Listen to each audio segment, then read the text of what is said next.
warahmatullahi wabarakatuh. Yang kami hormati Bapak Kepala Sekolah SD Negeri Mojo Demak 2, Bapak Angkadi SPD SD MSI. Yang kami hormati pula Bapak Ibu Guru Dewan Guru SD Negeri Mojo Demak 2.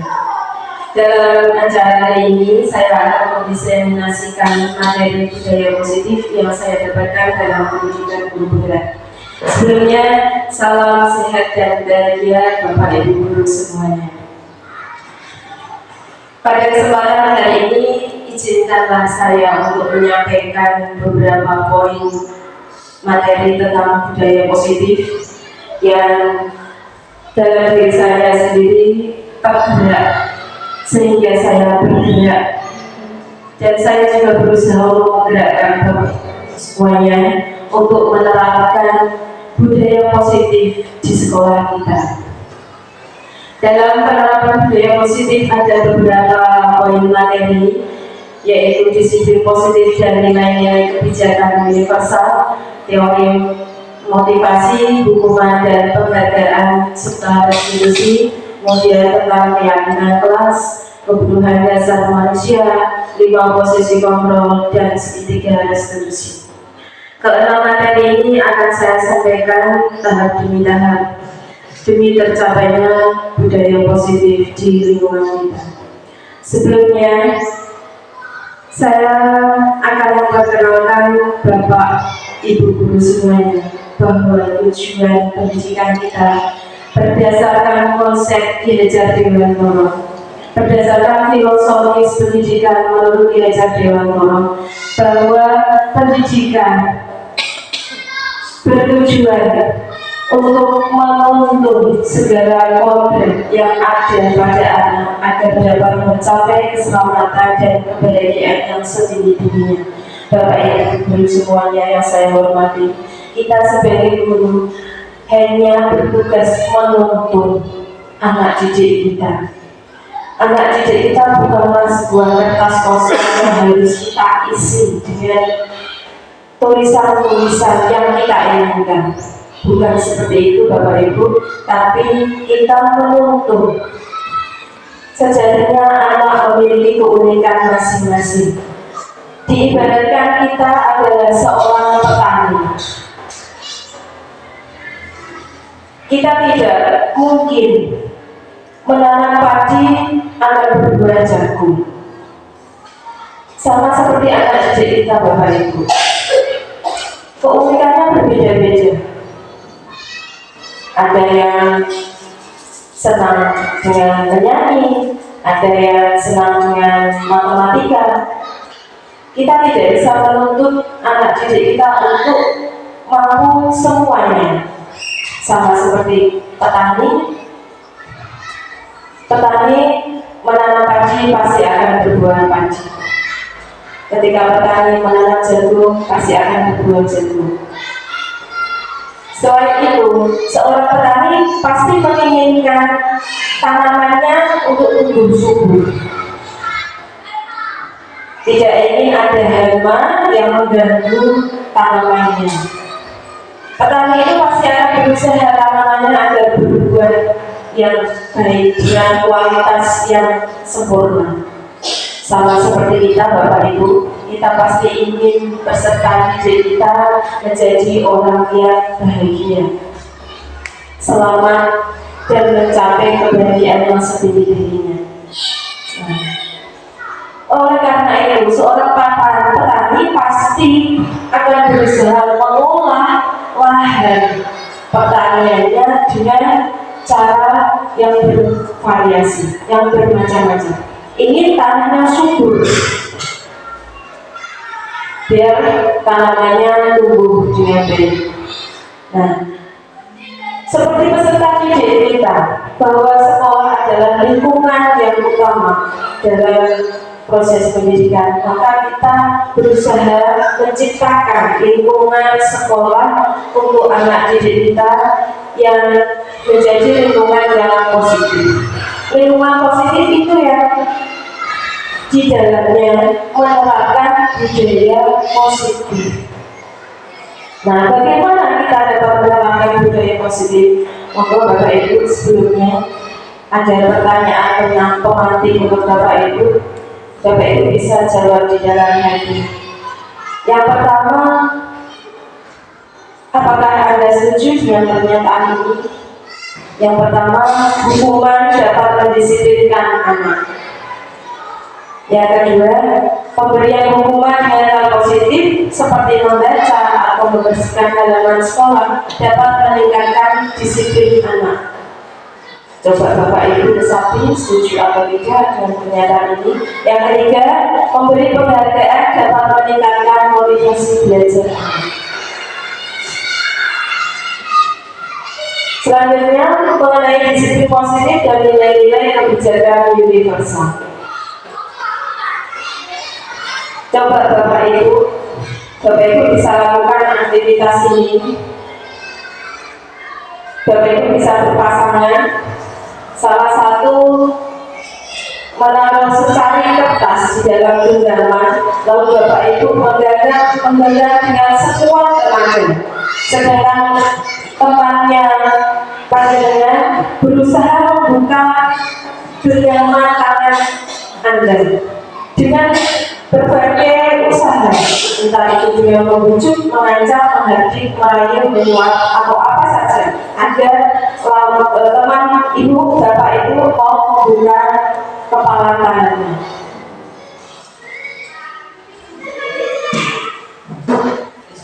Tentang perubahan paradigma teori kontrol atau ilusi kontrol. Guru mengontrol murid itu sebenarnya adalah sebuah ilusi. Kritik dan membuat orang merasa bersalah dapat menguatkan karakter, itu juga adalah ilusi.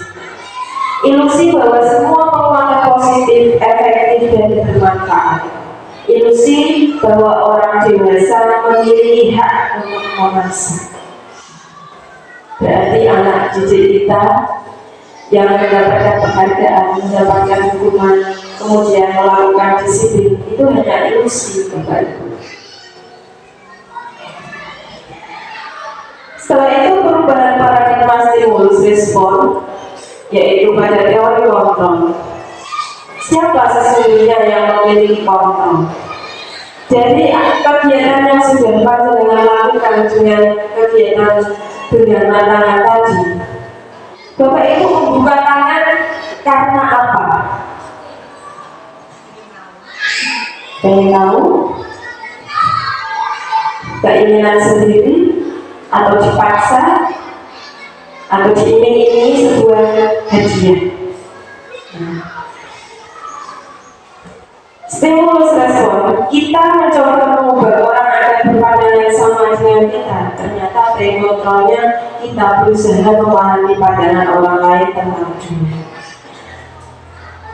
Tentang stimulus respon, perilaku buruk dilihat sebagai suatu kesalahan. Dalam teori kontrol, semua perilaku memiliki tujuan, baik itu yang dilakukan oleh orang dewasa maupun anak-anak. Orang lain bisa mengontrol saya. Dalam teori kontrol hanya ada yang bisa mengontrol diri Anda. Saya bisa mengontrol orang lain. Dalam teori kontrol, Anda tidak bisa mengontrol orang lain. Pemaksaan ada pada saat bujukan gagal. Teori kontrol, kolaborasi, dan konsensus menciptakan pilihan-pilihan baru. Dalam stimulus respon model berpikir menang kalah, dalam teori kontrol adalah berpikir menang-menang.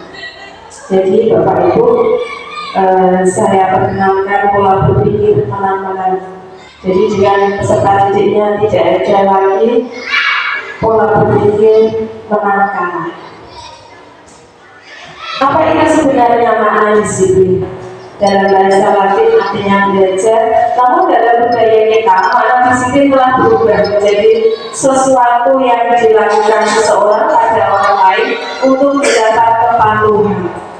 Kecenderungan umum adalah menghubungkan kata disiplin dengan ketidaknyamanan, bukan dengan apa yang kita hargai atau pencapaian suatu tujuan mulia.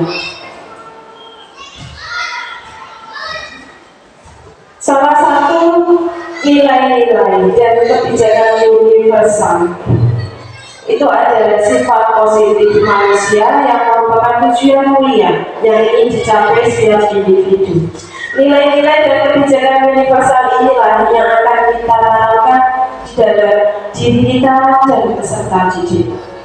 Nilai-nilai kebijakan yang ingin dicapai setiap anak di Indonesia yang tertuang di dalam profil pelajar Pancasila, di antaranya beriman, bertakwa kepada Tuhan Yang Maha Esa dan berakhlak mulia, mandiri, bernalar kritis, berkebinekaan global, bergotong royong dan kreatif. Inilah tujuan kita. Visi kita ingin menjadikan peserta didik yang memiliki profil pelajar Pancasila. Selanjutnya mengenai teori motivasi, hukuman, penghargaan, dan restitusi. Selama ini, coba Bapak Ibu melakukan refleksi. Bapak Ibu mendisiplinkan peserta didik, murid-murid panjenengan dengan hukuman atau penghargaan atau restitusi. Ya, selama ini kita banyak memberikan konsekuensi, hukuman, bahkan penghargaan. Apakah itu akan bertahan lama? Ternyata Bapak Ibu, motivasi yang akan bertahan di dalam diri peserta didik sehingga adik meyakini memiliki nilai-nilai yang positif, nilai-nilai tentang kebajikan universal itu adalah motivasi yang ada di dalam diri sendiri. Berdasarkan teori motivasi perilaku manusia, ada motivasi eksternal dan motivasi internal. Bahwa motivasi eksternal ini tidak akan bertahan lama. Misalnya peserta didik kita melakukan kedisiplinan, itu bisa saja untuk menghindari ketidaknyamanan atau hukuman. Kemudian bisa saja yang kedua, yaitu untuk mendapatkan imbalan dari orang lain atau institusi. Biasanya peserta didik kita melakukan kedisiplinan untuk dipuji temannya atau dipuji Bapak Ibu guru. Kemudian motivasi internal, yaitu tujuan disiplin positif yang akan kita terapkan untuk menghargai diri sendiri. Jadi peserta didik meyakini dirinya sendiri untuk melakukan nilai-nilai positif atau nilai-nilai kebajikan universal tadi.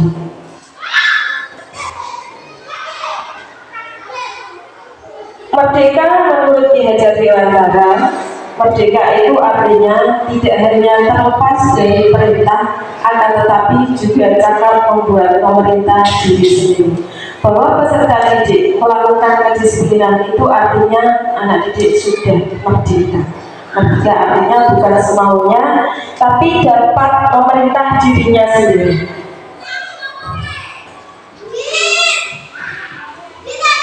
Bapak Ibu, saya perkenalkan dengan langkah restitusi. Restitusi merupakan proses menciptakan kondisi bagi murid untuk memperbaiki kesalahan mereka, sehingga mereka bisa kembali pada kelompok mereka dengan karakter yang lebih kuat. Restitusi juga merupakan proses kolaboratif yang mengajarkan murid untuk mencari solusi untuk masalah mereka dan membantu murid berpikir tentang orang seperti apa yang mereka ingin menjadi tujuan mulia dan bagaimana mereka harus memperlakukan orang lain. Nah, Bapak Ibu, dalam menanggapi atau menyelesaikan masalah atau kasus yang terjadi pada peserta didik, yang tepat adalah menggunakan langkah restitusi. Hukuman dan penghargaan itu adalah motivasi eksternal. Bagaimana anak memiliki motivasi internal? Salah satunya dengan cara restitusi. Nah, restitusi itu sendiri menciptakan murid agar murid kembali pada karakter yang lebih kuat, sehingga murid tidak mengalami rendah diri atau minder gitu. Ciri-ciri restitusi yang pertama bukan untuk menebus kesalahan, namun untuk belajar dari kesalahan. Yang kedua, restitusi akan memperbaiki hubungan. Yang ketiga, tawaran bukan paksaan. Yang keempat, restitusi menuntut untuk melihat ke dalam diri. Yang kelima, restitusi mencari kebutuhan dasar yang mendasari tindakan. Yang keenam, restitusi diri adalah cara yang paling baik. Yang ketujuh, restitusi fokus pada karakter, bukan tindakan. Restitusi fokus pada solusi.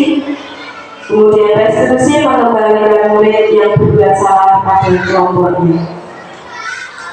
Pada saat peserta didik kita melakukan indisipliner, melakukan tindakan yang melanggar kedisiplinan, Bapak Ibu bisa menerapkan langkah restitusi. Namun sebelumnya Bapak Ibu perlu melakukan keyakinan kelas. Anak-anak diajak untuk membuat keyakinan kelas.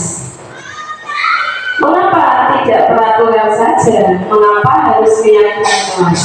Nah, ini Bapak Ibu. Biasanya kita mengenal peraturan sekolah, peraturan kelas. Kenapa tidak peraturan? Kok keyakinan saja? Mengapa kita memiliki peraturan harus menggunakan helm bila mengendarai kendaraan roda 2?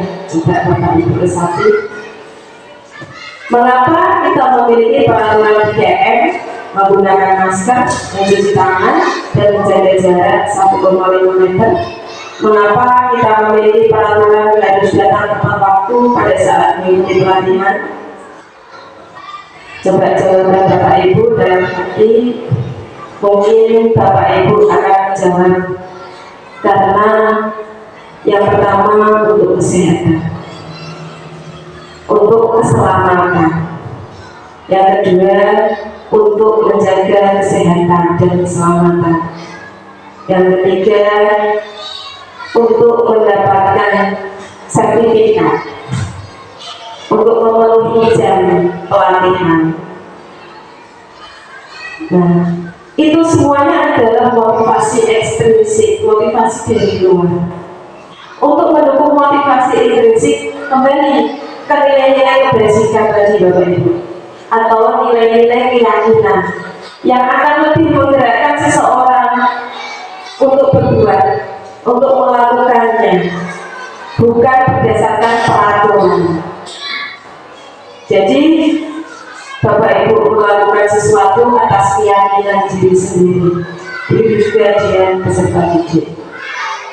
Peraturan yang ada di dalam kelas bisa kita olah menjadi sebuah keyakinan kelas, sehingga nanti akan menimbulkan lingkungan positif. Sehingga lingkungan yang positif itu akan menimbulkan budaya positif secara berkelanjutan.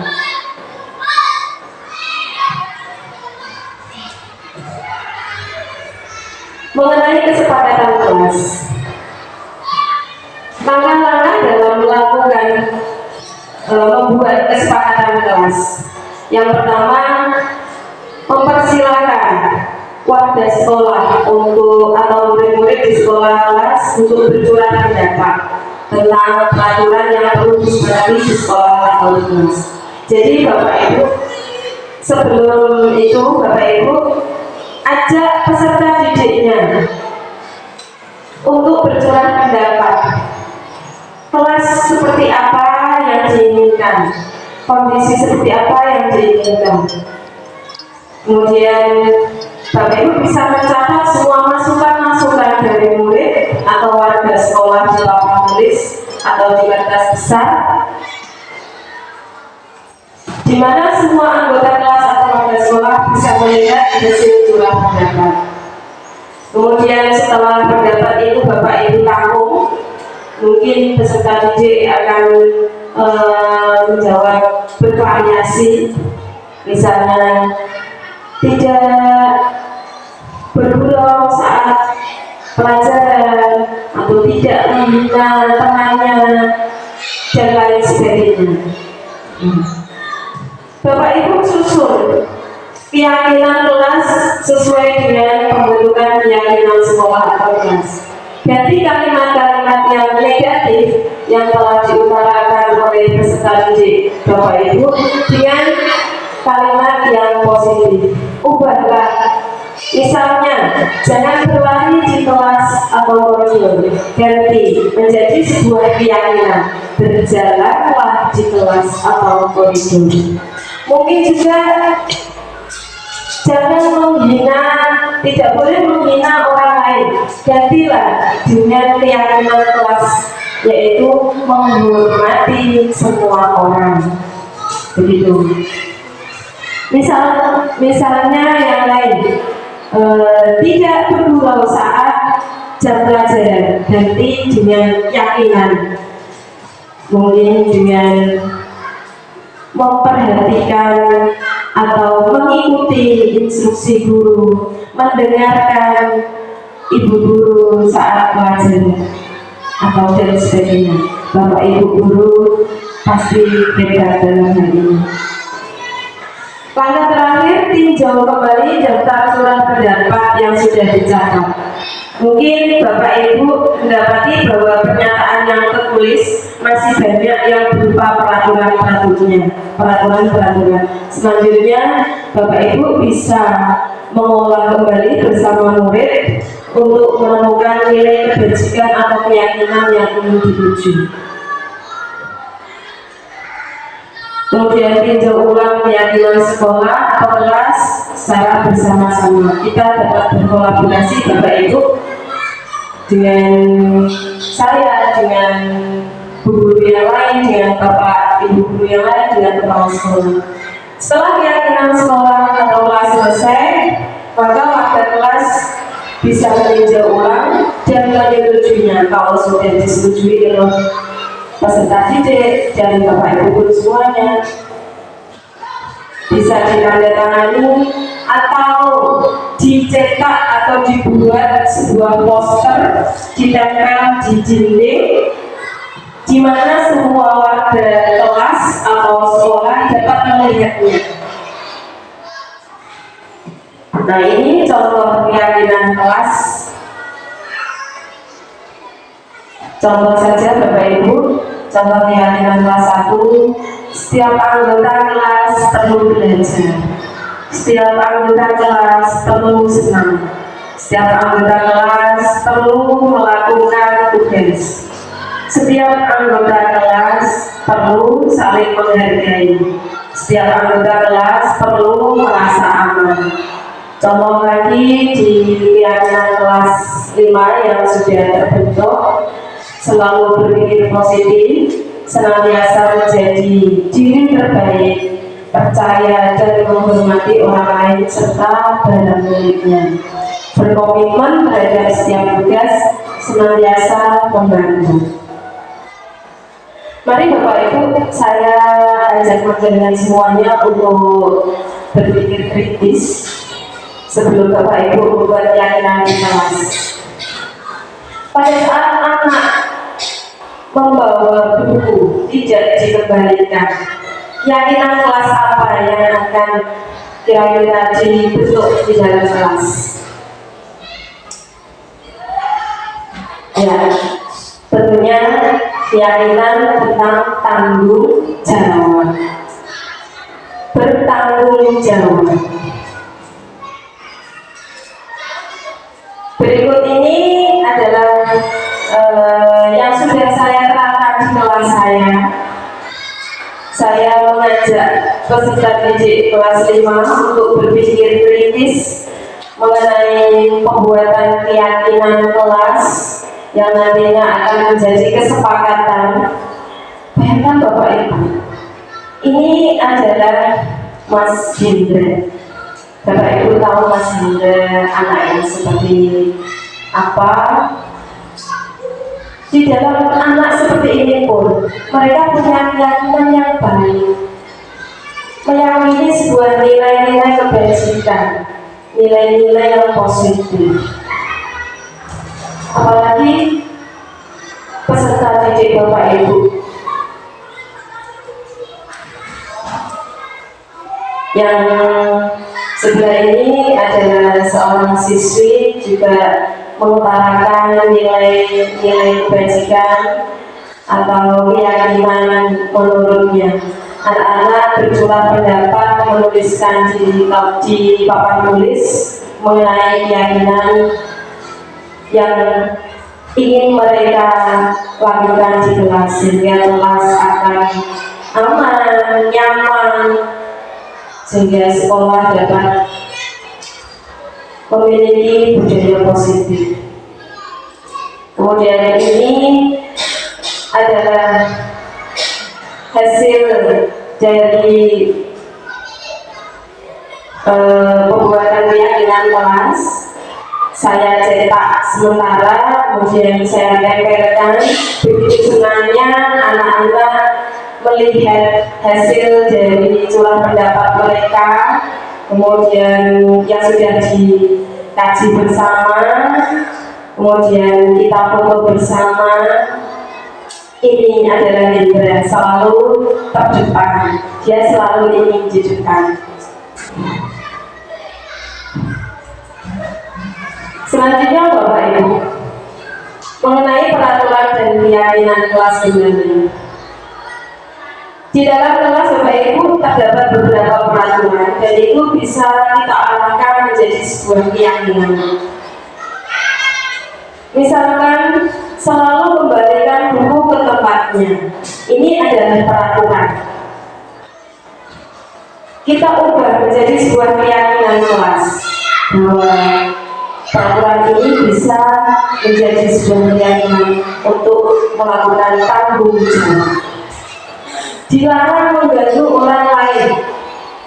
Kita ganti keyakinan kelasnya menjadi menghormati orang lain. Hadir di sekolah 15 menit sebelum pembelajaran dimulai. Ubah menjadi keyakinan kelas menghormati orang lain atau berkomitmen. Kemudian dilarang melakukan kekerasan. Bisa diubah menjadi keyakinan kelas dengan menjaga keselamatan dan menghormati orang lain. Dilarang menggunakan narkoba. Bisa diganti dengan keyakinan kelas dengan menjaga kesehatan. Bergantian atau menunggu giliran bisa diubah menjadi sebuah keyakinan kelas menghormati orang lain, kemudian bersabar, gunakan masker, ganti dengan keyakinan kesehatan, keselamatan. Contoh yang terakhir, jangan berlari di kelas atau koridor. Ini bisa diganti dengan keyakinan kelas tentang keselamatan atau keamanan. Keyakinan ini nanti akan dicermati oleh anak didik kita. Kemudian mereka yakini yang ini akan menjadi sebuah motivasi untuk berperilaku peserta didik.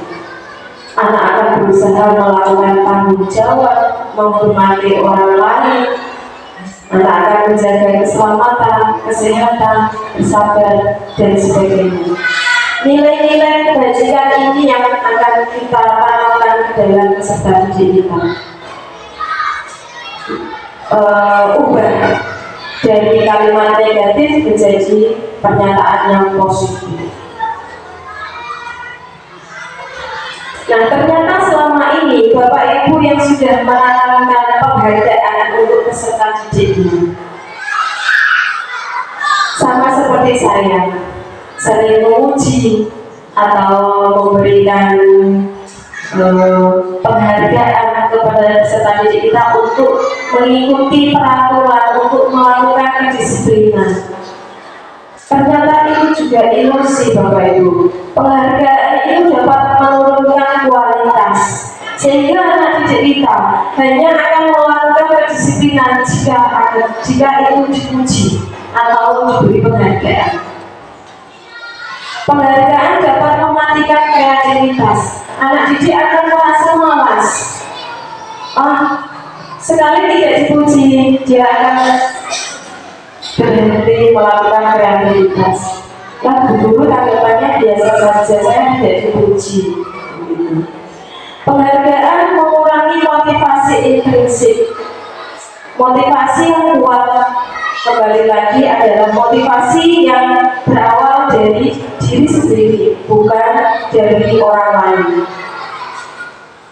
Sama seperti Bapak Ibu tadi membuka kepalan tangan, meskipun temannya berusaha membuka, tapi kalau Bapak Ibu tetap yakin tidak akan membuka, Bapak Ibu akan berusaha semaksimal mungkin untuk melakukannya, tidak akan membuka apapun. Itu adalah motivasi intrinsik.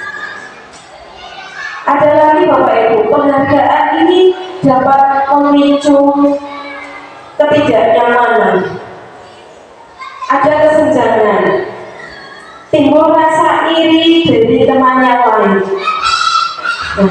Ini yang dapat menimbulkan perpecahan.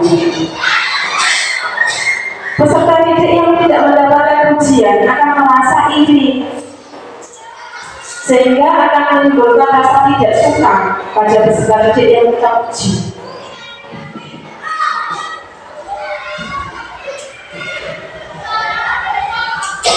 Mari Bapak Ibu, di sini ada contoh-contoh tindakan guru dalam melakukan tindakan indisipliner.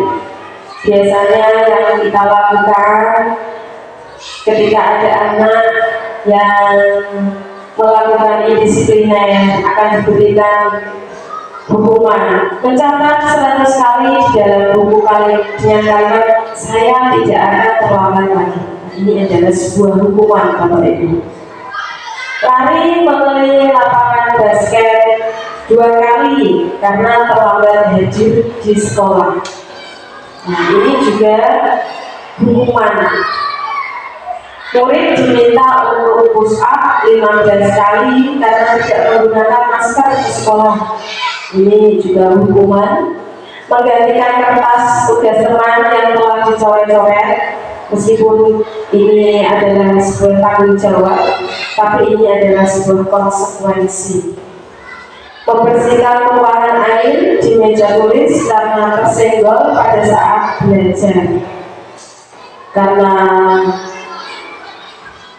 ini berdasarkan kesadaran anak, ini juga konsekuensi.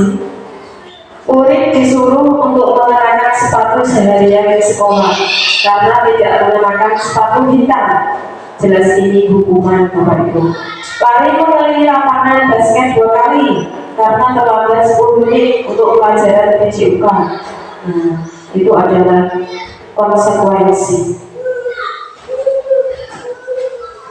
Perbedaan hukuman dan konsekuensi. Jika hukuman sesuatu yang menyakitkan harus terjadi, sedangkan konsekuensi sesuatu yang harus terjadi. Membuat anak sakit atau fisik maupun hati untuk jangka waktu lama, jadi hukuman bisa menimbulkan trauma kepada peserta didik. Jika sakitnya fisik bisa diobati dengan beberapa waktu, tapi untuk sakit hati atau trauma psikis yang terjadi pada anak ini akan membutuhkan waktu yang sangat lama. Mungkin bahkan anak akan teringat sampai dia mencapai usia dewasa. Wah, aku pernah dihukum. Sampai dewasa akan teringat terus. Ini akan merusak mental anak kita. Konsekuensinya membuat anak merasa tidak nyaman dalam jangka waktu pendek. Kalau konsekuensi tetap akan membuat anak tidak nyaman meskipun dalam jangka waktu pendek. Hukuman dapat dapat membenci kedisiplinan. Setelah diberikan hukuman, anak pasti akan merasa marah atau jengkel. Kenapa harus disiplin? Gitu. Jika konsekuensi, anak menghargai kedisiplinan. Hukuman adalah sebuah paksaan, karena Bapak Ibu hanya meyakini hanya itu saja yang dapat menyelesaikan tindakan atau kasus anak itu, dan itu harus dipaksa. Hukuman adalah sebuah paksaan, sedangkan konsekuensi adalah stimulus atau tanggapan.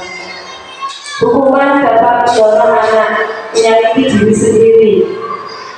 Konsekuensi mendorong anak agar mudah menyesuaikan diri. Hukuman konsep diri yang buruk, anak akan berpikir bahwa anak itu adalah anak yang tidak baik karena sudah melakukan pelanggaran. Tidak hanya dirinya sendiri, bahwa anak yang lain melihatnya juga akan memberikan sebuah konsepsi bahwa itu adalah anak yang tidak baik, anak yang nakal, anak yang buruk. Dan itu tidak baik untuk mental peserta didik.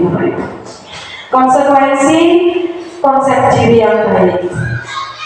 Anak-anak menyadari bahwa anak sudah melakukan suatu tindakan sehingga bertanggung jawab melakukan sebuah konsekuensi. Kemudian perbedaan selanjutnya, jika hukuman, anak belajar untuk menyembunyikan kesalahan karena takut akan hukuman. Pasti anak akan berusaha untuk menyembunyikannya. Nah, ini akan menimbulkan rasa tidak jujur di dalam peserta didik. Dengan konsekuensi, anak belajar untuk mematuhi peraturan, meskipun ini akan menimbulkan motivasi ekstrinsik. Jika hukuman, anak akan merasa marah. Setelah itu anak akan merasa bersalah. Aku salah, ibu telat. Aku salah, sudah mengganggu temannya. Anak akan dipermalukan, apalagi dengan lari di lapangan. Anak lain akan lalu tertawakan, merasa tak dihargai. Apapun alasan yang disampaikan oleh peserta didik, jika tidak didengarkan oleh guru, akan tetap diberi hukuman, anak merasa tidak dihargai. Sedangkan konsekuensi, anak akan kehilangan hak, misalnya mengganti waktu pelajaran yang terlambat masuk 15 menit, anak mengganti dengan 15 menit di saat jam istirahat dengan menyusul pelajaran yang sudah tertinggal. Itu juga akan mengambil dari hak anak. Anak dibuat tidak nyaman, diasingkan untuk sementara.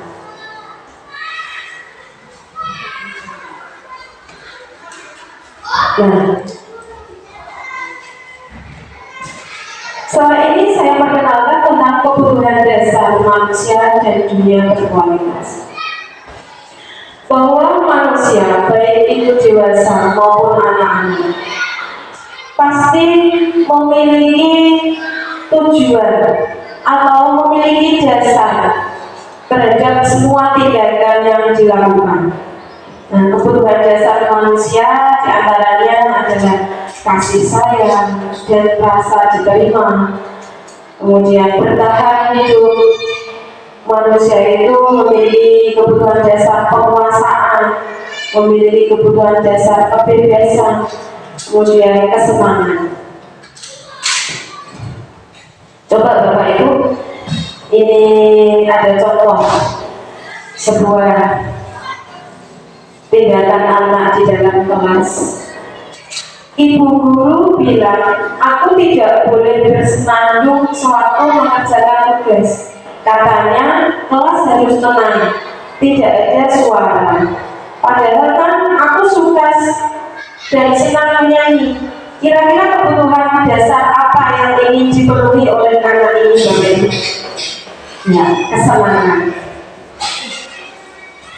Jadi semua tindakan yang dilakukan oleh peserta didik itu memiliki dasar, punya tujuan. Tinggal kita sebagai seorang pendidik, seorang guru harus pandai, harus teliti dan jeli menganalisis sebenarnya anak didik kita itu membutuhkan apa dengan tindakan-tindakan yang sudah dilakukan mereka. Ada anak yang di kelas, apa sebenarnya kebutuhan yang ingin mereka dapatkan. Contoh lagi, ibu guru tidak menyapaku hari ini, padahal aku pakai jepit rambut baru. Kebutuhan apa yang ingin dipenuhi oleh anak ini, Bapak Ibu? Ya, kasih sayang. Bahwa anak ini ternyata pengen diperhatikan.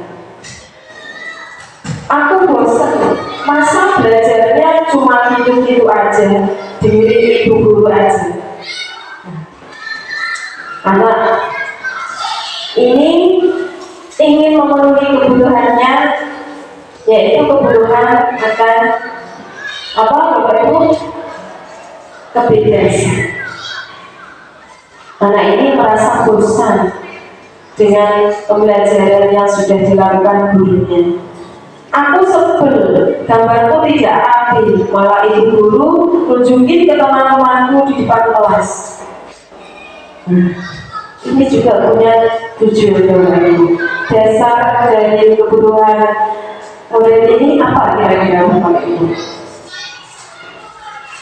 Aku sebel, gambarku tidak rapi, malah ibu guru tunjukin ke teman-temanku di depan kelas. Kebutuhan penguasaan.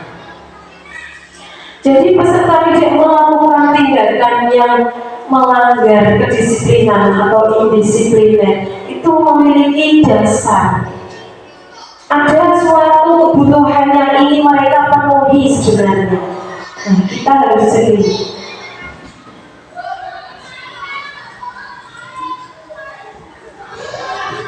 Ada 5 posisi kontrol yang dapat Bapak Ibu lakukan. Kira-kira Bapak Ibu nanti setelah membaca materi ini, setelah mengetahui 5 posisi kontrol ini, apa yang Bapak Ibu ambil?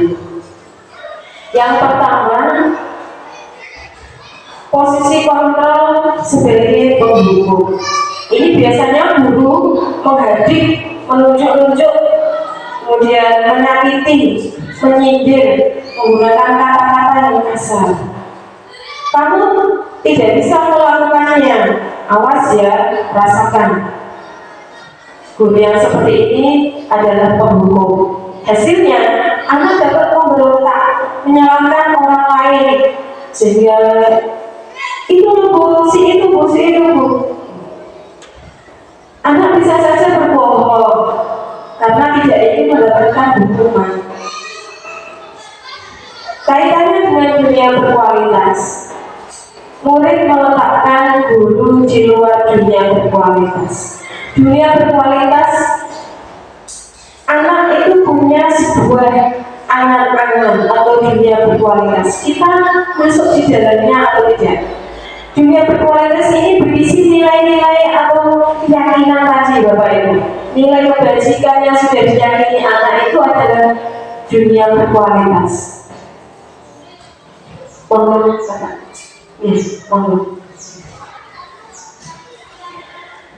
Jika sebuah tindakan yang diterima oleh anak itu sudah menyakiti, ini tidak akan dimasukkan ke dalam dunia berkualitas mereka. Setelah itu murid juga akan berkata, biarkan saja, nanti juga marah-marah lagi. Peserta didik akan berpikir demikian. Dampaknya pada murid juga akan mengulangi kesalahan lagi dan lagi.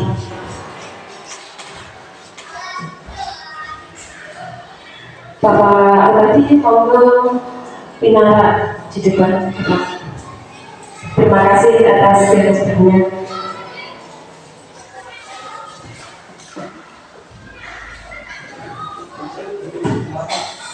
Monggo Bapak. Mohon izin Bapak, saya mendahului untuk menyampaikan seminar kepada teman-teman. Kemudian posisi kontrol yang kedua adalah membuat orang merasa bersama. Dalam posisi ini, guru biasanya berceramah, mengatakan seharusnya kamu tidak melakukan ini. Ibu kecewa sama kamu. Kenapa kamu bersikap seperti itu? Kenapa kamu berbuat seperti itu? Guru juga berkata, kamu seharusnya kamu sudah tahu. Ibu lelah sekali mengatakannya. Ibu stres. Ini biasanya membuat orang bersalah. Apa kamu tidak kasihan dengan ibu? Bagaimana nanti kalau ibu dimarahi oleh bapak kepala sekolah? Seperti itu. Hasilnya, murid dapat menyembunyikan tindakannya, dapat menyangkal. Apalagi murid ini dapat berbohong. Kaitannya dengan dunia berkualitas, murid meletakkan guru di dalam dunia berkualitas. Murid akan berkata, maafkan saya. Nah, bagaimana hasilnya? Dampak dari kontrol membuat orang merasa bersalah, murid akan merasa rendah diri. Rasa kepercayaan dirinya akan mulai berkurang karena itu. Posisi kontrol yang selanjutnya adalah sebagai teman. Bapak Ibu memposisikan Bapak Ibu dengan peserta didik sebagai teman. Dalam posisi ini, guru akan membuatkan alasan-alasan untuk muridnya. Biasanya dalam posisi ini, guru berkata, ayolah lakukan demi ibu. Masa kamu tidak mau ingat? Tidak, ibu pernah bantu. Ingat tidak, ibu pernah bantu. Contoh lain, Bapak Ibu sambil senyum-senyum, sambil bersikap ramah terhadap peserta didik dalam mengatasi masalah ini. Hasilnya, peserta didik akan mengalami ketergantungan, sehingga suatu saat jika Bapak Ibu sudah tidak menganggap teman lagi, murid akan kecewa. Kaitan dengan dunia berkualitas, murid meletakkan guru sebagai orang yang sangat penting di dunia berkualitas. Murid akan berkata, saya pikir Bapak Ibu teman saya, ternyata begitu. Ini pada saat Bapak Ibu tidak lagi menganggap murid sebagai teman. Murid akan kecewa. Dampaknya, murid akan lemah, tidak mandiri. Murid akan terus bergantung pada guru. Posisi kontrol yang ketiga adalah sebagai pemantau. Dalam posisi ini, guru berdua menghitung dan mengukur. Posisi kontrol pemantau akan menggunakan data-data yang telah diamati, yang telah dilakukan oleh guru. Mungkin anak sudah sering melakukan kesalahan, sudah ada beberapa catatan. Guru akan berkata biasanya, kamu sudah berkali-kali melakukannya, kamu tahu tidak apa peraturannya? Hasilnya, peserta didik akan menyesuaikan diri hanya bila diawasi saja. Jika Bapak Ibu tidak mengawasi, murid akan melakukannya lagi, mengulangi kesalahan lagi.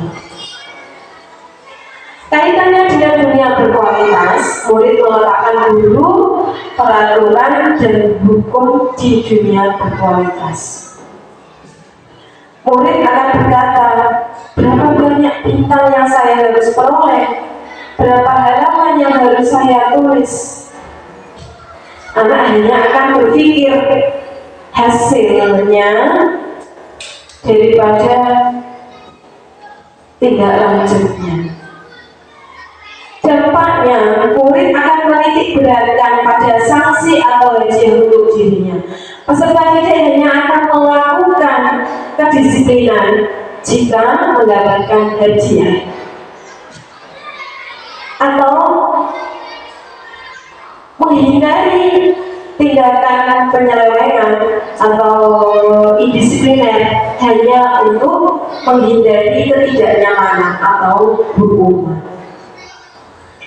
Posisi yang terakhir adalah posisi kontrol sebagai manajer. Dalam posisi ini, guru melakukan tindakan-tindakan dengan mengajukan pertanyaan-pertanyaan. Pertanyaan-pertanyaan ini ditujukan agar murid dapat melakukan sebuah refleksi. Biasanya guru berkata, apa yang kita yakini? Ini hubungannya dengan keyakinan kelas yang sudah dibentuk. Apa yang bisa kamu kerjakan untuk memperbaiki masalah ini? Peserta didik akan berpikir untuk memecahkan masalahnya sendiri, sehingga peserta didik akan lebih mandiri.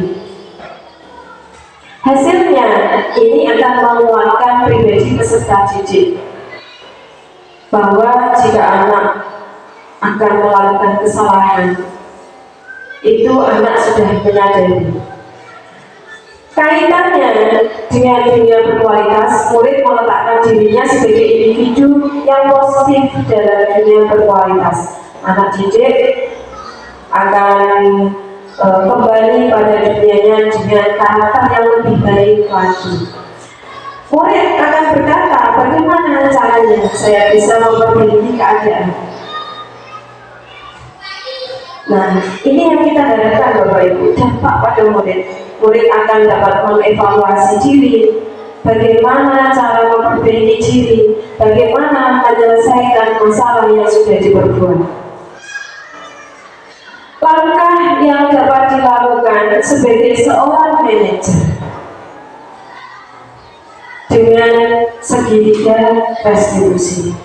Sebelumnya saya ingin bertanya kepada Bapak Ibu semuanya, dari kelima posisi kontrol ini, posisi mana yang ingin Bapak Ibu ambil untuk menyelesaikan kasus terhadap muridnya?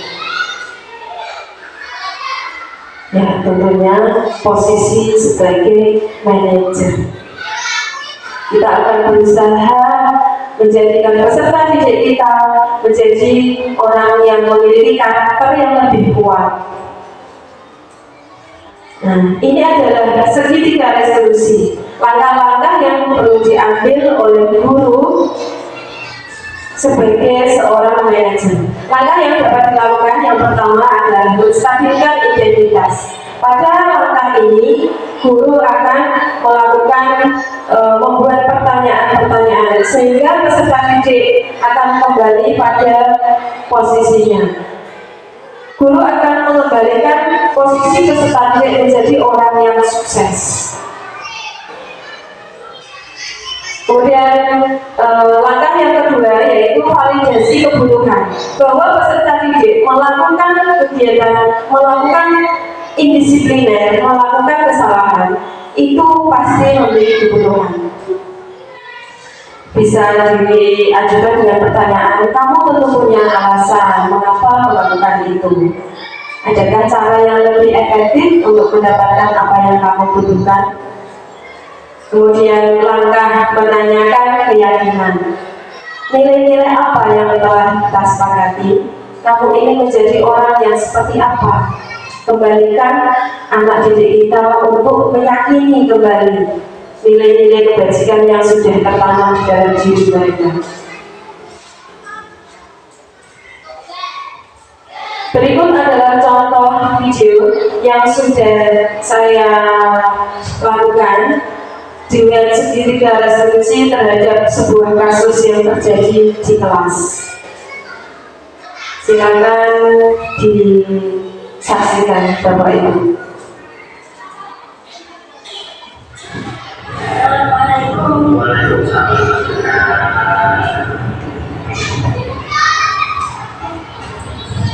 Siang, Mas Ika. Siang, Bu. Mas Ika tahu ajaran ibu di sini? Saya bisa banget, Bu. Jadi aku dihinain sama ibu. Dihina bagaimana, Mas Ika? Masa dia udah ngatain aku, dia mau ngatain aku, dia punya anak, Bu. Oh, gitu. Ya, pastinya Mas Ika marah dan kesal. Ya kan? Kemudian, apa lagi yang Mas Ika lakukan? Ya, Mas punya malu saya bulan. Begitu ya. Mas Ika melakukan itu pasti karena alasan tertentu bukan? Iya, Bu, dia ngatain terus. Ya, wajar kalau Mas Ika berusaha mempertahankan diri. Untung Mas Ika cuma membuat hukumnya. Mas Ika tidak berbuat lebih parah lagi kan? Tidak, Bu. Nah, sekarang coba pikirkan. Dengan kamu membuang keuntunganmu, apakah itu sesuai dengan keyakinan kelas kita? Tidak, Bu. Keyakinan yang mana, Mas Ika? Kita harus saling menghormati. Nah, setelah ini, apa yang akan Mas Ika lakukan untuk memperbaiki masalah ini? Saya akan meminta maaf dengan beda. Aku memiliki hukumnya yang besar, Bu. Ya, bagus. Setelah itu, saya tidak akan lama-lama lagi, Bu. Ya, bagus. Baiklah, bagaimana perasaan Mas Ika sekarang? Sudah lega, Bu. Iya, bagus. Mas Ika bisa kembali lagi ke kelas.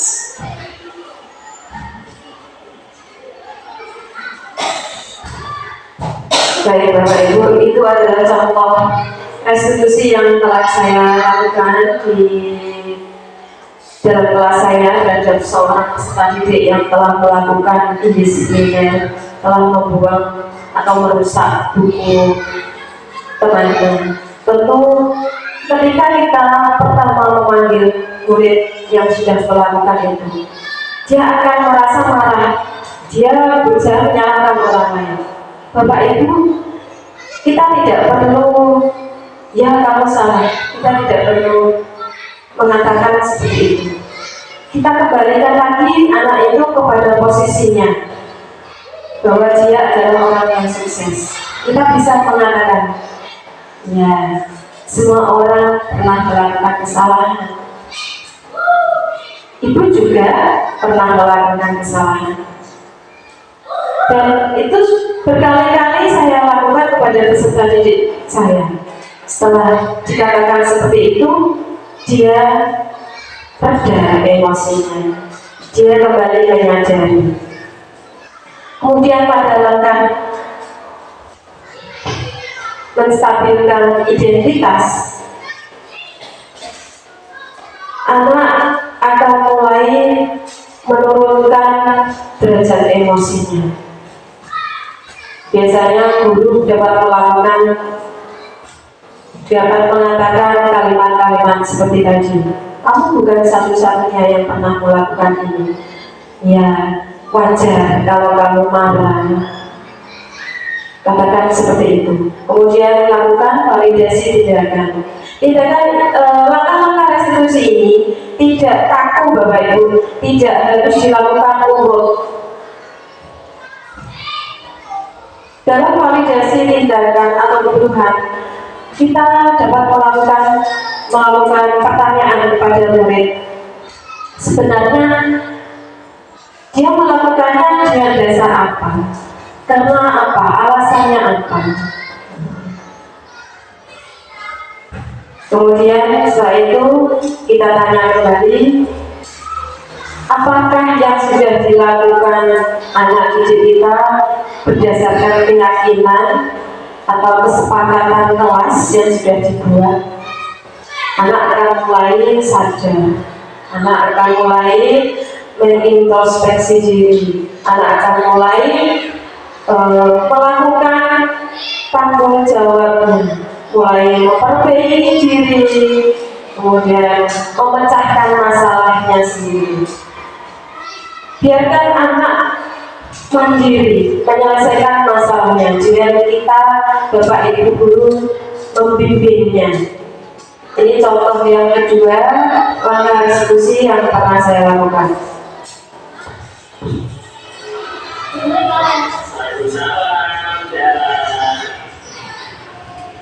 Selamat siang, Mbak Ana. Siang, Bu. Mbak Ana tahu kenapa hari ini di sini? Saya lupa mengerjakan PR, Bu. Bagaimana ceritanya, Mbak Ana? Kok bisa lupa? Tadi malam saya tidak membuka buku, Bu. Iya, Mbak Ana pasti lupa mengerjakan PR ya kalau tidak membuka buku. Apakah Mbak Ana masih ingat kiat-kiat kelas kita? Masih, Bu. Rajin belajar dan mengerjakan PR di rumah. Setelah ini, apa yang akan Mbak Ana lakukan untuk memperbaiki masalah ini? Mulai hari ini, setiap malam saya akan membuka buku pelajaran untuk belajar dan mengerjakan PR.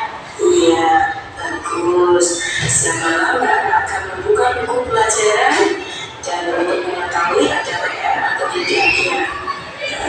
Selanjutnya Mbak Ana rajin belajar, ada janjian yang aneh. Setuju Mbak Ana? Setuju, Bu. Baiklah, sekarang Mbak Ana sudah yakin bisa memperbaiki masalah ini. Mbak Ana bisa kembali ke kelas.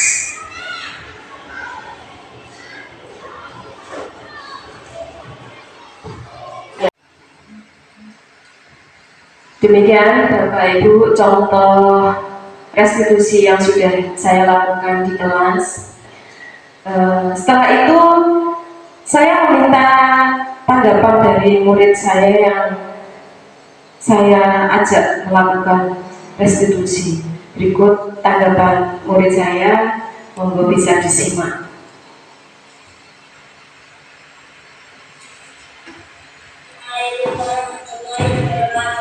Setelah saya didampingi guru untuk menangkan masalah, saya merasa jadi lega. Awalnya saya emosi dan setelah guru saya jadi tenang. Saya senang dapat mempertanggungjawabkan masalah yang sudah saya buat tanpa diizinkan oleh teman. Saya juga dapat memperbaiki perilaku saya sesuai dengan keyakinan bahwa yang telah dibuat. Terima kasih perhatian. Wassalamualaikum warahmatullahi wabarakatuh. Saya tampilkan lagi Bapak Ibu tanggapan murid kedua dari tindakan restitusi yang kedua tadi. Monggo bisa disimak kembali. Assalamualaikum warahmatullahi wabarakatuh. Sebelumnya saya sering mengerjakan PR. Namun setelah saya dipanggil guru, saya dibantu oleh guru untuk memecahkan masalah itu. Saya menjadi tenang karena selalu mengerjakan PR. Saya semakin sadar untuk belajar setiap malam setelah diingatkan oleh ibu guru tentang keyakinan kelas saya. Terima kasih Ibu Asia. Wassalamualaikum warahmatullahi wabarakatuh. Ya, itu Bapak Ibu ternyata murid juga merasakan bagaimana mereka dapat memecahkan masalah sendiri, kemudian mereka dapat kembali lagi kepada keyakinannya, mereka dapat menggali lagi nilai-nilai kebajikan yang telah mereka dapatkan. Dan setelah ini Bapak Ibu, setelah saya menyampaikan materi diseminasi tentang budaya positif, saya punya harapan bahwa seluruh wali kelas dan dewan guru untuk dapat menanamkan nilai-nilai kebajikan di kelasnya masing-masing sehingga menumbuhkan karakter positif pada peserta didik. Kemudian harapan saya yang selanjutnya untuk semua warga sekolah, saya harapkan dapat berkolaborasi membangun budaya positif sehingga dapat terwujud lingkungan sekolah yang aman dan nyaman bagi peserta didik. Sekian dari saya, Bapak Ibu, itu semuanya adalah materi tentang budaya positif yang saya dapatkan selama pendidikan guru penggerak. Untuk selanjutnya, saya persilahkan Bapak Ibu untuk memberikan umpan baliknya, boleh berupa saran atau pertanyaan. Monggo Bapak Ibu, saya persilahkan. Oh ya, Bu Nur, monggo.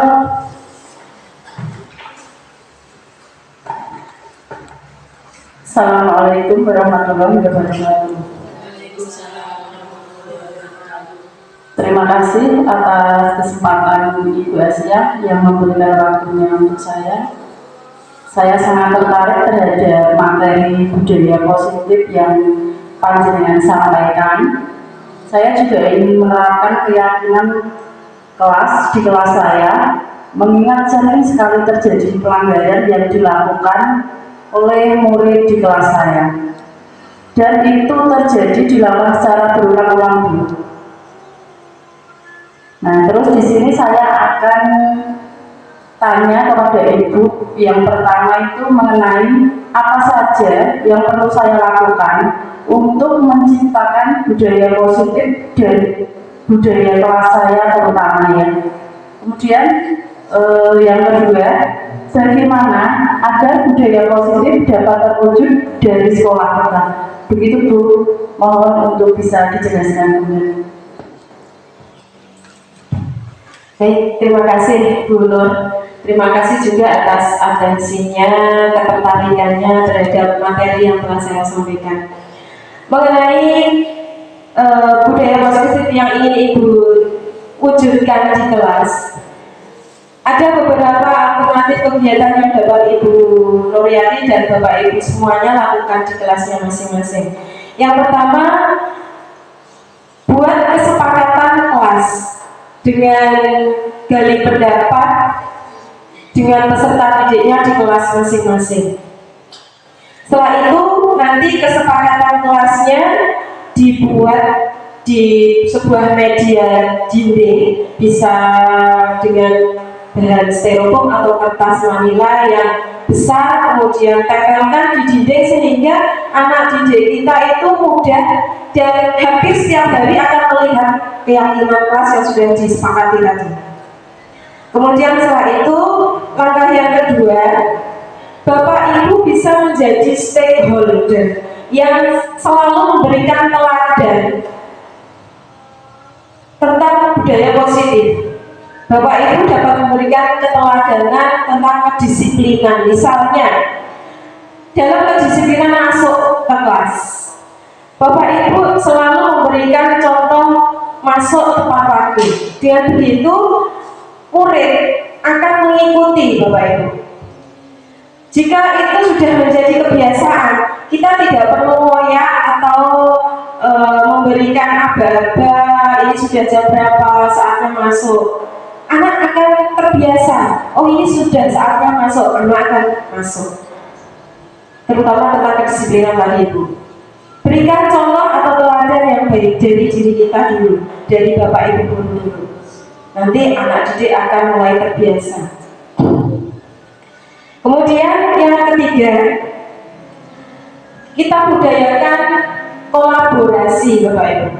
Kita dapat berkolaborasi dengan kepala sekolah, dengan rekan guru yang lain, dengan guru mapel, terutama guru agama dan guru PJOK yang mengampu di kelas kita, untuk menerapkan juga tentang kesepakatan kelas di dalam kelas Bapak Ibu.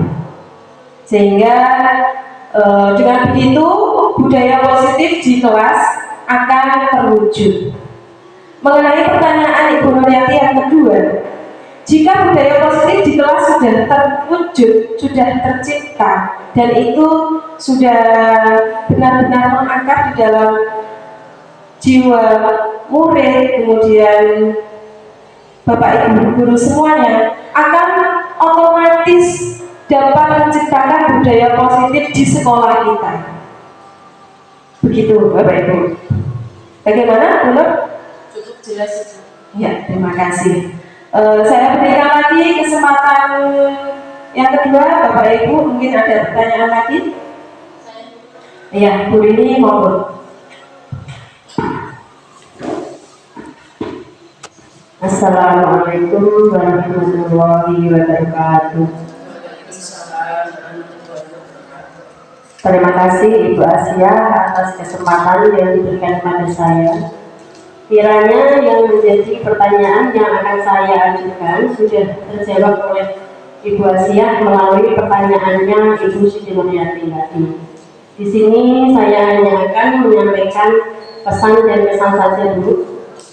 Yang pertama, kesan dari saya, dari apa yang panjenengan sampaikan sangat jelas sehingga kami tertarik dan bergerak untuk melakukan usaha-usaha dalam mewujudkan positif, ya, mewujudkan kegiatan yang positif maksud saya. Terus yang kedua adalah pesan dari saya itu, ya, mohon maaf Ibu Asia, demi terwujudnya budaya positif di sekolah, sebaiknya kita buat program yang berkelanjutan untuk mengorganisir pelaksanaannya sehingga benar-benar tercipta lingkungan sekolah yang aman dan nyaman dengan budaya yang positif. Kiranya sekian Bu, kesan dan pesan dari saya. Wassalamualaikum warahmatullahi wabarakatuh. Luar biasa sekali Ibu, bisa di applause untuk Ibu Nuryati dan Ibu Heni Sulistiani.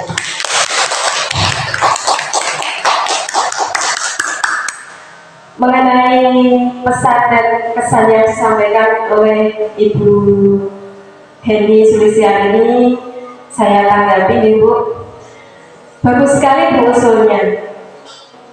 Setelah ini kita dapat membuat program yang nanti akan sifatnya berkelanjutan. Nanti kita rencanakan, kita buat perencanaan, kemudian kita laksanakan bersama secara kolaborasi, dan juga nanti kita laksanakan refleksi-refleksi, sehingga jika nanti ada suatu kasus yang terjadi di kelasnya Bapak Ibu semuanya, kita dapat pecahkan bersama, karena kita adalah komunitas, sebuah komunitas. Jadi sebuah kesatuan. Kita dapat bertukar pikiran, bertukar pendapat, sehingga dapat memecahkan masalah secara bersama-sama, secara kolaborasi. Wujudkan kolaborasi yang hebat. Setuju Bapak Ibu? Setuju. Baiklah, kiranya saya ucapkan banyak terima kasih kepada Bapak Ibu semua atas partisipasinya dalam kegiatan diseminasi hari ini. Sungguh luar biasa sekali. Saya mengucapkan banyak terima kasih Bapak Ibu. Mudah-mudahan kedepannya kita dapat mewujudkan lingkungan dengan budaya yang positif, sehingga tercipta lingkungan yang aman dan nyaman bagi peserta didik kita. Kita wujudkan keselamatan dan kebahagiaan murid-murid kita di sekolah terutama. Begitu Bapak Ibu, kiranya cukup saya akhiri kegiatan diseminasi hari ini. Wassalamualaikum warahmatullahi wabarakatuh. Waalaikumsalam warahmatullahi wabarakatuh. Assalamualaikum warahmatullahi wabarakatuh. Salam sehat dan sejahtera bagi kita semua. Perkenalkan, saya Rupati SPD SD MSI sebagai kepala sekolah di mana Ibu Siti Asia mengajar. Sebelumnya saya ucapkan selamat kepada Ibu Siti Asia yang telah lolos dalam mengikuti seleksi calon guru penggerak. Kemudian mengikuti program PGP. Yang berikutnya telah menyelesaikan modul 1. Terima kasih kepada Ibu Siti Asia yang telah melakukan pengimbasan dengan melakukan diseminasi modul budaya positif dengan runtut dan jelas. Mudah-mudahan dapat memberi semangat dan motivasi kepada rekan-rekan guru yang lain dalam menerapkan budaya positif di sekolah ini.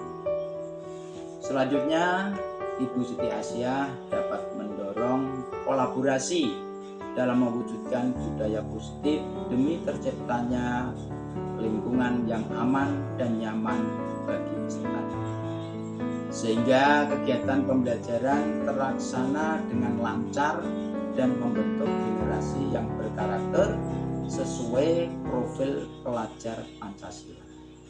Sekian apa yang dapat kami sampaikan, semoga dapat bermanfaat bagi kita semua. Dengan ucapan wassalamualaikum warahmatullahi wabarakatuh.